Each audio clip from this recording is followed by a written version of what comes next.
ტექნიკის იმპორტიორებს ქართველი ავტორებისთვის ჰონორარის გადახდა მოუწევთ ამ და სხვა თემებზე რამდენიმე წუთში გიყვებით. დავით კეზერაშვილმა ტელეკომპანია ფორმულას 26%-იანი წილი თანად დამფუძნებლებს გადასცა კომპანიაში, სხვა მეწილეების სასარგებლოდ 10%-იანი წილები დათმეს გიორგი ლიფონავამ და ირაკლი საღიმაძემაც. მთავრობა პირადობის მოწმობის დიზაინს ცვლის. ივნისიდან იცვლება როგორც მოქალაქის პირადობის მოწმობების, ასევე დროებითი და მუდმივი ბინადრობის მოწმობის დიზაინი. ლევან დავითაშვილის თქმით, საქართველოში დაახლოებით 10,000 მეგავატი განახლებადი ენერგიის პოტენციური პროექტია. ამის შესახებ დავითაშვილმა მწვანე შუა კორიდორის მინისტერიალზე განაცხადა.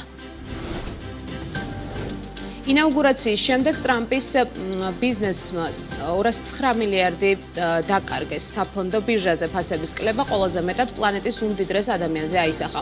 საპრეზიდენტო ინაუგურაციის შემდეგ ილონ მასკის ქონება 158 მილიარდით შემცირდა.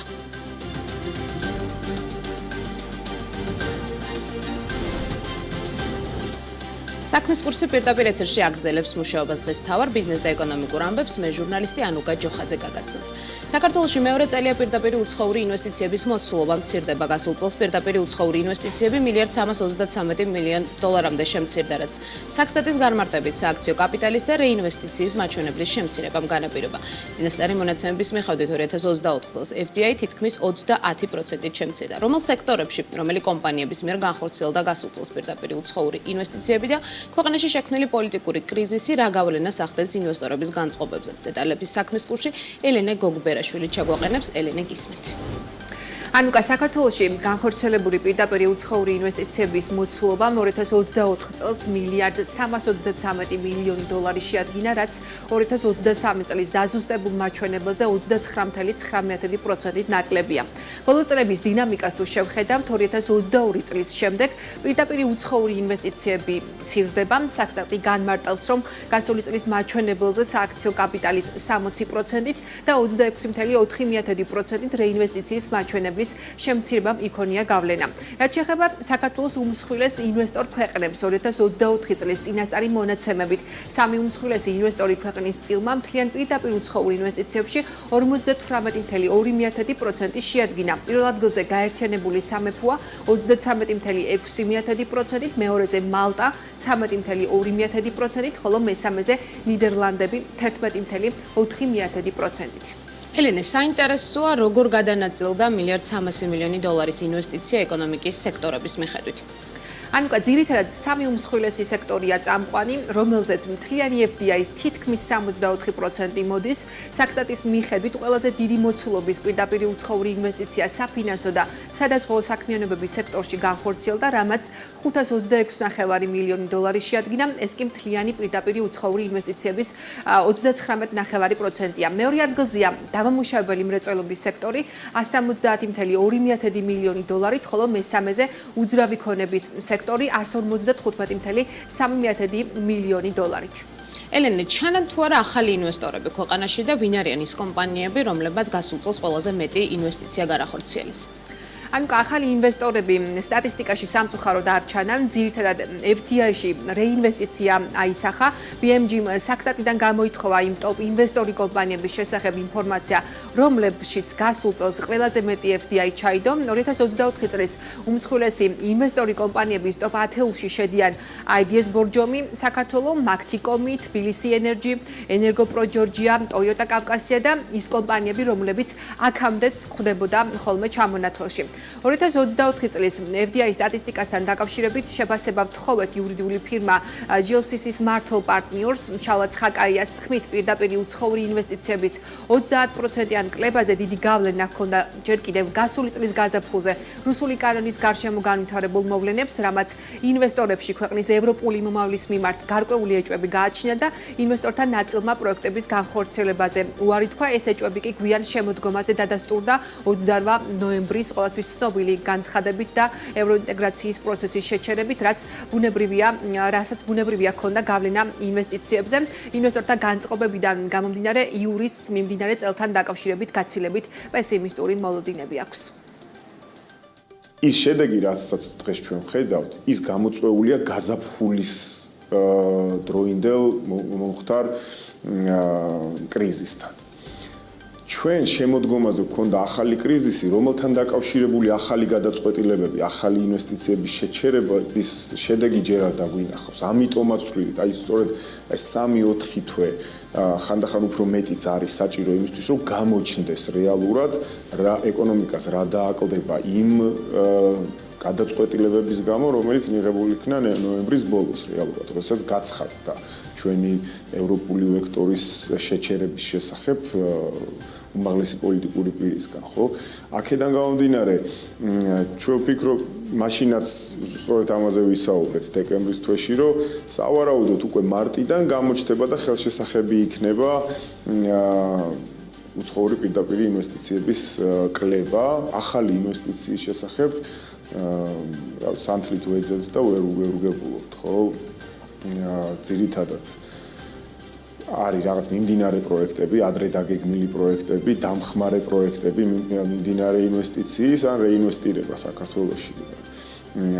ესეც დღეს ესეთი ინვესტორებიც კი თავს იკავებენ რაღაც დიდ და რისკიან გადაწყვეტილებებს.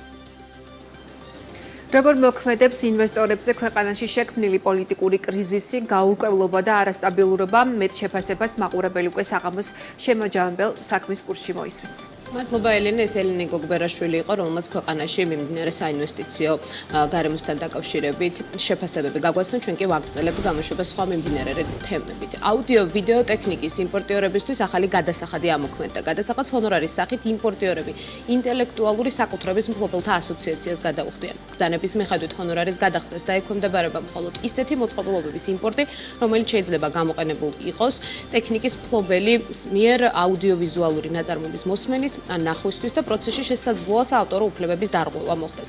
UPS-ის ავტორიზებული კონტრაქტორი გიორგი ქოპილაშვილი ამბობს, რომ ინტელექტუალური საკუთრების მფლობელთა ასოციაციისგან მის კომპანია შესაბამისი გადასახადის გადახდის მოთხოვნაზე უკვე მისწერეს. როგორც ქოპილაშვილი გვიხსნის, ავტორიზებული ასოციაცია ბიზნეს შემოსავლების სამსახურის მიერ მიწოდებული ინფორმაციის საფუძველზე ბეგრავს, რაც საბოლოო ჯამში მომხმარებლისთვის პროდუქტის გაძვირება შეისახება.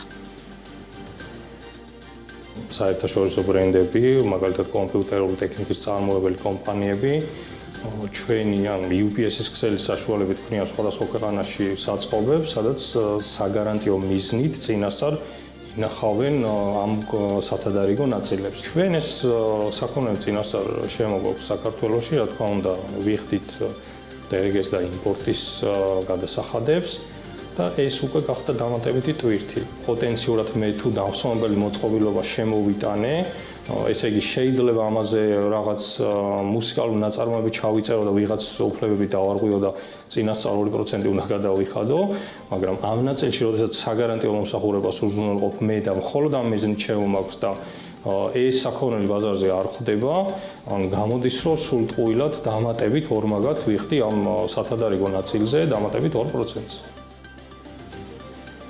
დღეს მდგომარეობით ბაზარზე მხოლოდ ერთი აკრედიტირებული ორგანიზაციაა და ეს ინტელექტუალური საკუთრების მფლობელთა ასოციაცია. ასოციაციაში ამბობენ, რომ აღნიშნული გადასახადის მეშვეობით ქართველი ავტორები შემოსავლის სახით დამატებით თვეში 250-დან 280 ლარამდე მიიღებენ, რაც საერთაშორისოდ მიღებული პრაქტიკაა. თავად ავტორები კი თვლიან, რომ მათი უფლებები წლების განმავლობაში ირღვევა და ისინი ბიზნესს თხოვენ გაგებით მოეკიდოს საკითხს. დაახლოებით რომ წარმოვიდგინოთ, არის თვეში თითო უფლება მფლობელზე გასაშუალოებული შემოსავალი, სადღაც 250 ლარი გამოდის. ერთ სულ მოსახლეს, ერთ ჩვეულებრივ ადამიანს საქართველოში გასაშუალოებულად უწევს წელიწადში 1 ევროს გადახდა ამ კომპენსირებისთვის, რაც დამეთანხმებით ალბათ, რომ საკმაოდ სამართლიანი შეიძლება ჩაითვალოს და არ უნდა დაგვენანოს არავის ამ თანხის გადახდა. ვისაც არ ეზარებოდა, იწერდნენ, ამრავლებდნენ, ყიდიდნენ და ჩვენაკენ არ თქონდა არანაირი შემოსავალი არ ქონდა და მეტიც ზარალდებოდა ჩვენი ოფიციალური ჩანაწერები და ჩვენი დისკები აღარ იყიდებოდა. ვისაც ცოტა არ ესმის, რა საჭიროა, მინდა მათ აი ვთხოვო, რომ უბრალოდ გაგებით მოეკიდონ. ეს მათთვის შეიძლება მიზერია და ჩვენთვის ძალიან დიდი, ასე ვთქვათ, ვიმეორებ, აი დამოუკიდებლობის და ნორმალური არსებობის დამატებითი, ასე ვთქვათ, გარანტია. საკპატენტში განმარტავენ, რომ 2%-იანი გადასახადის ამოქმედება 2024 წლის 31 დეკემბერს ბიზნესმა კიდევ ერთხელ გაასაჩივრა. უწყებაში იმპორტიორების მხრიდან 2 სარჩელია წარდგენილი, რომლითაც 2024 წლის ოქტომბერში მიღებული გადაწყვეტილების ბათილად ცნობას ითხოვენ. საკითხზე მსჯელობა სააპელაციო სასამართლოში გრძელდება, მუდავე მხარე მედიასთან თემაზე ჯერჯერობით არ საუბრობს. რაც ცვლის ახალი გადასახადი ბაზარზე თემაზე საავტორო უფლებების სპეციალისტი ადვოკატი ზურაბ ბეჟაშვილი იქნება ჩვენი სტუმარი. ზურაბ, მოგესალმები, პირველ რიგში მადლობას გიხდი მობრძანებისთვის. მინდა დავიწყოთ უშუალოდ გადასახადის საკითხით. ვიცით, რომ წლების განმავლობაში მიმდინარეობდა ზოგადად საკითხზე მსჯელობა, იმიტომ რომ კანონით იყო, ასე ვთქვათ, გათვალისწინებული ამ ვალდებულების ამოქმედება, თუმცა წლების განმავლობაში რატომღაც აღსრულება არ ხდებოდა კანონის. რა იყო მიზეზი და რატომ დაიწყო, ასე ვთქვათ, აღსრულების პროცესი ახლა? რა შეიცვალა ამ კუთხით ბაზარზე? მადლობა მოწვევისთვის პირველ რიგში.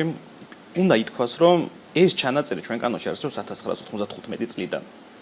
1995 წლიდან მოყოლებული ბიზნეს ეკუთვნის ამ გადასახადს გადახდათ არ იხდის.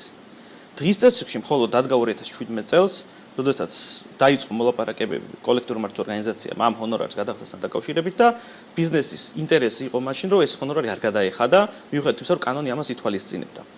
მაშინ დაიწყო საკონსტიტუციო დავა და საკონსტიტუციო სასამართლომ ძალიან კარგი და მნიშვნელოვანი განმარტება გააკეთა ამასთან დაკავშირებით. თქვა, რომ ამ ჰონორარის გადახდა კონსტიტუციურია და იმპორტიორებმა აუცილებლად უნდა გადაიხადოს ჰონორარი.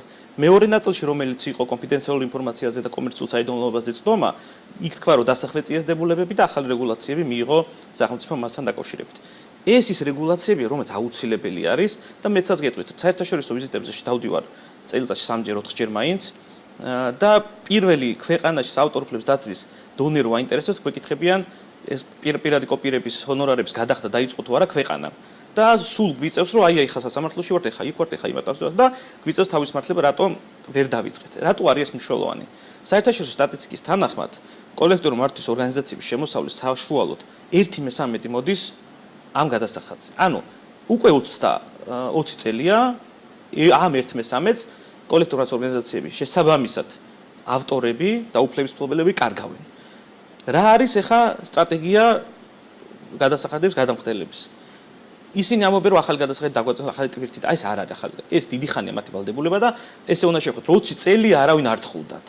ეხა მოვიდა ის დრო, რომ გადაიხადონ, იმიტომ საკონსტიტუციო სასამართლომ თქვა, რომ კონსტიტუციურია, კოლექტიურ მართვის ორგანიზაციამ დაადგინა ტარიფი, მათ გაასაჯიროეს საკპატენტში. საკპატენტმა 4% შეუმცირა ეს ტარიფი და დაიყვანა მინიმალურ ოდენობაზე, 2% ზოგ კატეგორიასთან მიმართებაში 1.5% და ეხა რატომაც ასაჩივრებენ, ზუსტად იგივე არის, რომ არ შეიძლება გვიან გადაიწყონ ამ ჰონორარის გადახდა. ნებისმიერ შემთხვევაში ეს საინტერესოა საერთაშორისო პრაქტიკაც, იმიტომ რომ თუ სწორად მახსოვს, როდესაც 2017 წელს ამ კუთხით დავა დაიწყო, მათ შორის იმპორტიორები ამბობდნენ, რომ არასამართლიანი იყო, მათ ასე ვთქვათ, ამ გადასახადის ამოქმედება უშუალოდ იმპორტიორებისთვის და ისინი ითხოვდნენ, რომ გარკვეულწილად ეს ტვირთი გადატანილი ყოფილიყო ინტერნეტ პროვაიდერებზე. აი, ამ ნაწილში პრაქტიკა როგორია და მათ შორის სხვადასხვა ქვეყნებში თუ არის, ასე ვთქვათ, თუ იხდიან ამ გადასახადს არა იმპორტიორები, არამედ ინტერნეტ პროვაიდერები. აი, ამ ნაწილში თუ გაქვს ესეთი პრაქტიკა. ვერავინ ვერ დაასახელებს ვერც ერთ ქვეყანას, განვითარებულ ქვეყანას გულისხმობ, სადაც ეს გადასახადი არ იხდება და სადაც იმპორტიორი არ იხდის. ეს არ არის ჩვენი მოგონელი, ეს არ არის არავის მოგონელი, დაჯდა საერთაშორისო საზოგადოება, დღის წესრიგში დადგა ჯერ კიდე 30 წლის წინ ამ საკითხის რეგულაცია და სხვადასხვა მოდელებზე იქნა ნამსჯელი. კანონი ესეთ რამეს გვეუბნება, რომ დაშვებულია ფიზიკურ პირთა მიერ პირადი მოხმარების მიზნებისთვის რეპროდუცირება, მაგრამ ფიზიკურ პირებს არ უნდა ვსდიოთ და არ უნდა ვახდენოს. ერთადერთი ვინც შეიძლება ამას პასუხისმგებელი იყოს, ეს არის იმპორტიორი. შესაბამისად, იმპორტიორი პირი, რომელსაც შემოვაკ და უშვებს რეალიზაციაში ამ პროდუქტს ის იხდის. ჩვენ ნახეთ კოლექტიურ მართვის ორგანიზაციის განმარტება, რომ საშუალოდ ერთ სულ მოსახლეზე ეს არის წელიწადში 80 ცენტი, ან დაახლოებით 1 ევრო. 1 ევრო ხო წელიწადში, რაც წელიწადში 3 ლარი თვეში ძალიან მინიმალური გამოდის. მაგრამ მეორე მხრივ ძალიან დიდ და სამართლიან ჰონორარს აგენერირებს უფლების მფლობელისათვის, რაც აპრობირებული პრაქტიკა მთელ ევროპაში, ამერიკის შეერთებულ შტატებში, ყველგან, სადაც საავტორო უფლებების დაცვა არის მაღალ დონეზე და ჩვენ ინტერესებშიც არის ის, რომ საავტორო უფლებები იქნას დაცული. ჩვენ გვესმის ბიზნესის სულია, მაგრამ მას შემდეგ რაც შეიტყვეს, რომ ეს ჰონორარი არსებობს, შეიძლება კანონში ეწერათ, არ იხდიდნენ კი ბატონო დაუხუჭოთ თვალი 2017 წლამდე პერიოდამდე, მაგრამ 2017-ში მათ შეიტყეთ და იქ ირავის გაერთიანე ყველანი იურისტები და საკონსტიტუციო სარჩელი შეიტანეს და საკონსტიტუციო სასამართლომ უთხრა 2020 წელს, რომ ეს კონსტიტუციურად გადახდა გეკუთვნის. აი ამ 20 წლის მერეც უკვე 5 წელი გავიდა. მათ 5 წელი ჰქონდათ იმისთვის, რომ ამისთვის მომზადებულიყვნენ და ჩვენთვის გაუგებარია, რატომ არიან კვლავ წინააღმდეგები. ერთ-ერთი მიზანი შეიძლება იყოს ამის, რომ მათ რაც შეიძლება გვიან დაიწყონ ამის გადახდა. გადახდა რომ მოუწევთ ფაქტია, იმიტომ რომ გვაქვს საკონსტიტუციო სასამართლოს გადაწყვეტილება, მაგრამ უბრალოდ რომ გვიან დაიწყონ, რაც შეიძლება მეტი ეს გამოიწვევს იმას, რომ დაზარალდნენ კიდევ უფრო ავტორები და მეტი სარგებელი დარჩეს ამ იმპორტიორ კომპანიებს. აი, სწორედ ეს საკონსტიტუციო სასამართლოს გადაწყვეტილება, რაც გვაქვს 2020 წლის გადაწყვეტილება, აი, აქედან გამომდინარე, დღეს რა პერსპექტივა შეიძლება გქონდეს, თუნდაც იმ საჩივარს, რაც არის ხელახლა დაწერილი ბიზნეს სუბიექტების მხრიდან და ხომ არ გაქვთ ინფორმაცია საჩივრის შინაარსზე ამ შემთხვევაში რა არის კონკრეტულად, ხომ არ არის გარკვეულწილად მოლაპარაკებები კიდევ გადასახადის შემცირებაზე ან ასე ვთქვათ რაიმე სქემის შეცვლაზე ხომ არ ახორციელებენ გარკვეულწილად მოლაპარაკებებს, მათ შორის პატენტი და ბიზნესი აი ამ ნაწილში ხომ არ გაქვთ თქვენ ინფორმაცია. როდესაც სასამართლო დავამდინარებს, ყველა შემთხვევაში ლოგიკურია, რომ საბოლოო გადაწყვეტილებას დაველოდოთ, მაგრამ ერთ-ერთი მიზანი რაც შეიძლება ამ სარჩელს გქონდეს, ეს არის ტარიფების შემცირება. ანუ საკპატენტმა თავის კომპეტენციის ფარგლებში განიხილა და დაადგინა 2%, ეხლა უნდათ ამ 2%-ის შემცირება. 2% ზოგ შემთხვევაში 1.5%. უნდათ ამის შემცირებას და რა თქმა უნდა მიზანი არის პროცენტის დაწევა. ბიზნესი რა თქმა უნდა თავის ინტერესებს იცავს, მათ დღის წესრიგში არ დგას ავტორ უფლებების დაცვა, ეს დგას ჩვენ დღის წესრიგში, ეს დგას სახელმწიფოს დღის წესრიგში, ეს დგას საკპატენტის დღის წესრიგში, შესაბამისად აქეთ ამ ხარე, რომელიც არიან უფლების მფლობელების ხარე, ისინი ვალდებულიც არიან ავტორის ინტერესები დაიცვან და ჩვენ იმედი გვაქვს, რომ სამართლიანი პროცენტი იქნება შენარჩუნებული და ყველა გადაიხდის ამ ჰონორარს და რაც ასევე მინდა ბიზნეს ურჩიო არის ის, რომ კანონის ჩანაწერი არის, რომ ეს გადასახადი გადაიხდებინება ისეთ მოწყობილობებზე ან მატერიალურ მატარებელზე, რომლებიც ფიზიკურ პირებს აძლევს პირადი მოხმარების მიზნებისათვის ნაწარმოების რეპროდუცირების შესაძლებლობას, ანუ ნაწარმოების ასლის დამზადების შესაძლებლობას. ეს შეიძლება იყოს დისკები, ფლეშკები, კომპიუტერი ასე შემდეგ, მაგრამ ძალიან ბევრი ტექნიკა ამ ჩანაწერის მიღმა რჩება. ის რომ ფიზიკურ პირს ფიზიკურად არ შეუძლია მოახდინოს ამის რეპროდუცირება, ან თუ პროფესიული მიზნებისათვის, ან თუ ფიზიკური პირები იწერენ პირადი მიზნების. ანუ გამონაკლისები არსებობს, რომელსაც უბრალოდ ბიზნესმა სწორად უნდა დააიდენტიფიციროს ეს აძლევს თუ არა ფიზიკურ პირებს საავტორო უფლებით დაცული ნაწარმოების ასლის დამზადების საშუალებას და თუ აძლევს, მაშინ ეს გადასახადი უნდა იქნეს გადახდილი და თუ არ აძლევს, მაშინ უნდა კომუნიკაცია განახორციელოს კოლექტივმართვის ორგანიზაციასთან, დაუსაბუთონ რომ პირადი მოხმარების მიზნებისაც ვერავინ ვერ დაამზადებს საკუთარ ასლს და მათ ეს გადასახადი არ მოუწევთ. ამიტომ ჩვენ ბიზნეს კომენტარი რაც ვნახეთ, თუნდაც ის საგარანტიო მომსახურებასთან დაკავშირებით, მათ აუცილებლად უნდა დაამყარონ კომუნიკაცია კოლექტივმართვის ორგანიზაციასთან და სამუშაო რეჟიმში განიხილონ ეს მოწყობილობა გამოსადეგი არის თუ არა ფიზიკური პირების მიერ ნაწარმოების ასლის დამზადებისთვის. და მინდა აუცილებლად გკითხოთ, უშუალოდ ბაზარზე რა ხდება ამ კუთხით, იმიტომ რომ ჩვენ გვახსოვს რამდენიმე წლის წინ უშუალოდ კანონში შესული ცვლილებები, რომელსაც ასე ვთქვათ, არაერთი პროტესტი მოყვა, იყო კრიტიკაც გვესმოდა ამ კუთხით, რა შეიცვალა ბაზარზე, იმიტომ რომ გვახსოვს, რომ მათ შორის ასე ვთქვათ, ამ მემართულებით მომუშავე ექსპერტები ხედავდნენ რისკებს, რომ ბაზარზე გარკვეულწილად ჩამოყალიბდებოდა მხოლოდ ერთი ასოციაცია, რომელსაც ექნებოდა ექსკლუზიური უფლებამოსილებები. აი ამ ნაწილში დღეს რა შეიცვალა კანონის მიღების შემდეგ, იმიტომ რომ ხედავთ, რომ 2023 წელს ერთმა ასოციაციამ მიიღო ავტორიზაცია და ჯერჯერობით ყოველ შემთხვევაში და დღეს ეს არის ერთადერთი ასოციაცია, რომელიც ამ კუთხით მუშაობს და მათ შორის ადმინისტრირების პროცესში ჩართულია გადასახადების კუთხით. კი ბატონო. ძველი კანონმდებლობა მაშინ პირდაპირ ჩანაწერი არ არსებობდა ერთი ორგანიზაციის საქმიანობასთან დაკავშირებით, მაგრამ ფორმულირება ისე იყო, რომ ფიზიკურად შეუძლებელი იყო სხვა ორგანიზაციის მიერ საქმიანობის განხორციელება. მაშინაც და დღესაც ჩვენ ვამბობდით, რომ ეს ჩანაწერი და ეგრეთ წოდებულად ერთი ორგანიზაციის მიერ ერთი პანჯრის პრინციპით ოპერირება არის ძალიან მნიშვნელოვანი, იმიტომ რომ ერთი ამ სფეროში დაუშვებელია კონკურენცია, სადაც კონკურენცია შემოვიდა ამ ინდუსტრიაში, მთლიანად გნულის დონეზე დავიდა ავტორების შემოსავლები, ამიტომ უნდა იყოს სამართლიანი ტარიფები დადგენილი, რომლის მაკონტროლებელ ორგანოსაც ექნება ამის სამართლიანობის შემოწმების უფლებამოსილება, როგორც ახლა პირადი კოპირების მიზნებისათვის ტარიფზე გვაქვს საუბარი, ანუ თუ ვინმე თვლის, რომ სამართლო ტარიფია საჩუქრება საკპატენტში, საკპატენტი განიხილავს ამას და საკუთარ კომპეტენციის ფარგლებში მიიღებს და თუ კიდევ არ მოგვაკმაყოფილებს, მივიდივართ სასამართლოში და მე სასამართლოს ანუ ნებისმიერ შემთხვევაში ერთი პანჯრის პრინციპი ესეთი პატარა ქვეყნისთვის რომელიც არის საქართველო აი იყო ძალიან მნიშვნელოვანი ამას ჩვენ ყველა ეტაპზე ვამბობდით პარლამენტში ვამბობდით ნებისმიერი საჯარო დისკუსიის ფარგლებში და ჩვენ გვიხარია რომ ეს ერთი პანჯრის პრინციპი შენარჩუნებული არის და აკრედიტირებული ორგანიზაცია არსებობს კვლავ გამოწვევები. აი სწორედ გამოწვევების ნაწილი იქნება საინტერესო რა რჩება დღეს ამ ნაწილში და რა მიმართულებით უნდა გადაიდგას ნაბიჯები როგორ თავარი გამოწვევა არის ის ურთიერთწარმოადგენლობის ხელშეკრულები, რომელიც ამ ორგანიზაციამ უნდა გააფორმოს ყველა ქვეყანას და რატომ? იმიტომ რომ მას საერთაშორისო აღიარება მიიღოს ორგანიზაციებიდან. ჩვენ ხა მაგალითად ვართ უნივერსალის წარმომადგენლები საქართველოში და ყველა ეტაპზე მათთვის და ყველა საერთაშორისო უფლებებისთვის მნიშვნელოვანი არის ეს ურთიერთწარმოადგენლობის ხელშეკრულებები, რადგან ერთის მხრივ ეს ქართული კოლექტივური ორგანიზაცია ამ ურთიერთწარმოადგენლობის ხელშეკრულებით აძლევს საერთაშორისო ორგანიზაციას ლეგიტიმაციას, რომ იმ ქვეყანაში შეაგროვოს ქართველი ავტორებისა და შემსრულებლების ჰონორარები, მეორეს მხრივ მთლიანი კატალოგი დაცვადი ხდება უკვე საქართველოში და ეს ხელშეკრულებები საერთაშორისო რომელიმე ქვეყანასთან გაფორმებული ამ ასოციაციას მსგავსი შეთანხმება აქვს ბევრ ქვეყანასა, ზუსტი ქვეყნების სია სამწუხაროდ ახლა მე ვერ ჩამოგეთვლით, ვიცი რომ მუშაობა გრძელდება, თუმცა ეს კვლავ გამოწვევა რჩება, იმიტომ რომ კვლავ ბევრი ორგანიზაცია არის ესეთი, რომელთანაც შეიძლება მოლაპარაკება მიდის, არ არის დასრულებული ეს, მაგრამ საბოლოო ჯამში კოლექტივური ორგანიზაციისთვის ეს ურთიერთწარმოადგენლობა არის კატალოგის ნაწილში ძალიან მნიშვნელოვანი და მოკლედ ჩვენ ვიმედოვნებთ, რომ სრული აკრედიტებული ორგანიზაცია გვეყოლება საქართველოში ამ პროცესის დასრულების შემდეგ. მადლობა ძალიან დიდი საინტერესო ინტერვიუსთვის. ჩვენი სტუმარი იყო საავტორო უფლებების სპეციალისტი ადვოკატი ზურაბ ბეჟაშვილი. საქმის კურსი 15 საათსა და 30 წუთზე ამით დასრულებულია. განახლებული ინფორმაციით 17 საათსა და 40 წუთზე დაგიბრუნდებით.